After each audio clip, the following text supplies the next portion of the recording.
first step is to specify the null hypothesis. For a two-tailed test, the null hypothesis is typically that a parameter equals 0, although there are exceptions. Typical null hypotheses are mu equals 0 and mu1 minus mu2 equals 0. The latter is equivalent to mu1 equals mu2. For a one-tailed test, the null hypothesis is either that a parameter is greater than or equal to 0, or that a parameter is less than or equal to 0. If the prediction is that mu1 is larger than mu2, then the null hypothesis, the reverse of the prediction, is mu2 minus mu1 is greater than or equal to 0. This is equivalent to mu1 is less than or equal to mu2.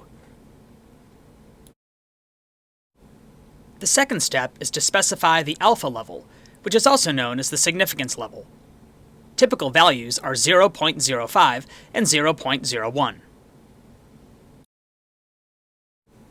The third step is to compute the probability value, also known as the p-value. This is the probability of obtaining a sample statistic as different or more different from the parameter specified in the null hypothesis, given that the null hypothesis is true. Finally, compare the probability value with the alpha level. If the probability value is lower, then you reject the null hypothesis. Keep in mind that rejecting the null hypothesis is not an all or none decision. The lower the probability value, the more confidence you can have that the null hypothesis is false. However, if your probability value is higher than the conventional alpha level of 0.05, most scientists will consider your findings inconclusive.